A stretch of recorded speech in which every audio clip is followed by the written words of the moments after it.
voilà. mais noo passé tabaski bi ren. baal ñàkk. baal nañ la baal ñaax. baal na yow borom baax yàlla boole baal amiin waay amiin di baalu Sénégal gépp ak.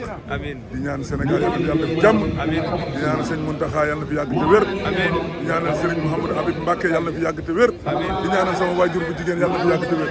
di ñaanal Sénégal ñëpp jàmm. di baalu àq ñëpp di ñaanal yàlla defal ñëpp jàmm ci barke Sëñ Touba. mais noo passé julli bi. julli bi alhamdulilah comme que julli nañ si jàmm rek. waaw julli yëpp bokk nañu julli. kon nañu sant yàlla li rek nañuy ñaan ci Sénégal jàmm bokk ndey bokk baay. waaw ñun ñoo ñu ngi ziare ñëpp. di baalu àq ñëpp képp ki nga xam ne maa la tooñ maa ngi lay baalu àq képp ku ma tooñ baal naa la. di ñaanal Sénégal képp yàlla fi yàlla def jàmm. looy wax sa mbër bi di Lac de Guiers 2 mi nga xam ne tey nañ ko. dañ koy ñaanal rek dañ koy ñaanal yàlla ndogal ku ne lay dal ku ne ndogal mën na ko dal dañ koy ñaanal yàlla si bésu julli ji yàlla na ko yàlla jëlee fa mu nekk mu dellu waat si njabootam. amiin ci barke Mamadou Sow. amiin waay amiin. mais mon frère. amiin Lac. voilà. di baalu ak mbëri comme que man mbër laa maa ngi baalu ak mbëri di baalu ak Sénégal gépp di sant yàlla julli seen bi sallallahu alayhi wasallam di leen baalu ak. waaw loolu ndogal la rek tolof tolof yow sax mën na laa dal man mii taxaw mën na maa dal. waaw kon boog nanu ñaanal ko yàlla rek yàlla jëlee ko fa mu ne delloo ko si ay njabootam ndax ku xam Lac de Guiers xam ne nit ku baax la ku yaru la ku am kii la ndogal nag ku ne lay dal comme que ku ne la fi ndogal dal ku ne Sénégal boo xoolee ñu fi ndogal dal bari na kon boog yàlla mooy tege ndogal la mu yàlla na ko yàlla dimbali ba mu génn fa mu nekk ci biir Rasulullah sallallahu alayhi wasallam jërë ngeen jëf merci. non yow sama frère démb mais am ma romb sa oto maa ngi lay tooñ yaakaar yaay dawal di jëm si booru Boucher maa ngi sant mon frère. waaw alhamdulilah rabbil alamin li ma gën a neex julli gi mooy man bu ma ñëwee Masalik xam nga taalibe Serigne Touba bu ñëwee fu barabu Serigne Touba da ngay kontaan kon li may njëkk a wax mooy maa ngi ñaanal Sénégal gépp yàlla na yàlla defal jàmm di ñaanal kilifa diine yëpp rawat na sëñ Mountakha maa ngi koy ñaanal mu yàgg loolu te wér di ñaanal suma Serigne Mouhamadou Habib Mbacké yàlla na fi yàgg di ñaanal suma wayjur bu jigéen yàlla nag fi yàlla bàyyi bu yàgg lool kon boog maa ngi ñaanal Sénégal di ñaanal journaliste yi di leen baalu ak parce que métier bi ñoo ko bokk tey ñu kii tey ñu lii mais ngeen xam ne ñun amuñu benn problème ñoo bokk ndey bokk baay di ñaanal nag suma frère Lac de Guiers yàlla na ko yàlla jëlee fa mu nekk delloo ko si njabootam ndaxte nit ku baax la te ndogal ku ne lay dal man mii mën na maa dal keneen mën naa dal yow suma xarit nga suma nit nga di jaale Sénégal yëpp di wax ñëpp maa ngi jaale ndax suma xarit kase mi nga xam ne suma nit la maa ngi koy jaale fameem ñëpp xam na nu mu meloon si man daan ànd ak man ci làmb ak lépp kon maa ngi ñaanal yàlla na yàlla defal ñëpp jàmm. waaw man na xam nga man xaw ma ci yooyu dara man ab mbërum làmb laa man xaw ma ci yooyu dara man daal ba ma laajee xaru laa duñ yeeg yooyu maa ngi sant yàlla yéen doy sëñ Tuubaa waaw lépp jeex na sëñ Tuubaa defar nga lépp sant nañ sëñ Tuubaa waaw ñun ay taalibe sëñ Tuubaa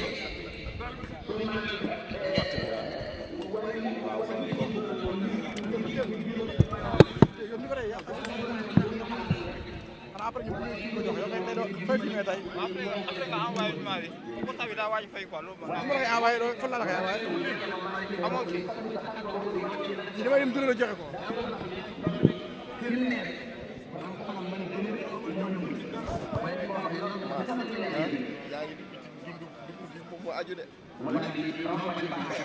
déglu ko.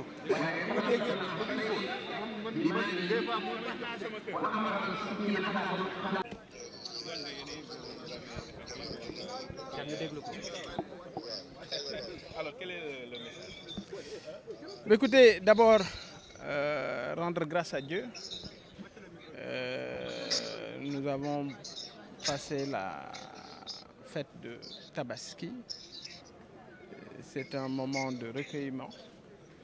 C'est important, surtout en cette période où cette conjoncture économique extrêmement difficile. Une pensée aux pères de famille qui n'ont certainement pas pu faire le sacrifice parce que tout simplement les moyens n'étaient pas au rendez-vous. À ces góorgóorlu qui ont tout fait mais qui ont certainement passé une fête de Tabaski éprouvante due tout simplement à une conjoncture économique extrêmement difficile. C'est également le moment pour penser à ces vaillants Sénégalais, tous ces travailleurs. Je pense aux marchands ambulants avec ce lot de difficultés qu'ils rencontrent depuis un bon moment. Je pense aux débrouillards tchak-tchak qui également font un travail extraordinaire. C'est le moment de penser à tous ces travailleurs qui, depuis un bon bout de temps, n'ont pas reçu leur salaire. Aussi, dans votre corporation, notre corporation, dans la presse, mais également ces travailleurs du fonds d'entretien routier, FERA. Je pense également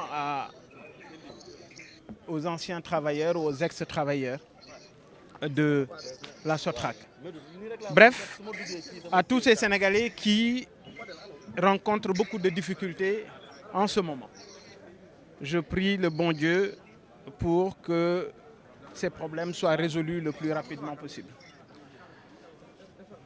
Je prie également pour que les difficultés que traverse le Sénégal soient résolues le plus rapidement possible à travers des dirigeants éclairés qui pourront, à coup sûr, juguler les conséquences de cette conjoncture économique.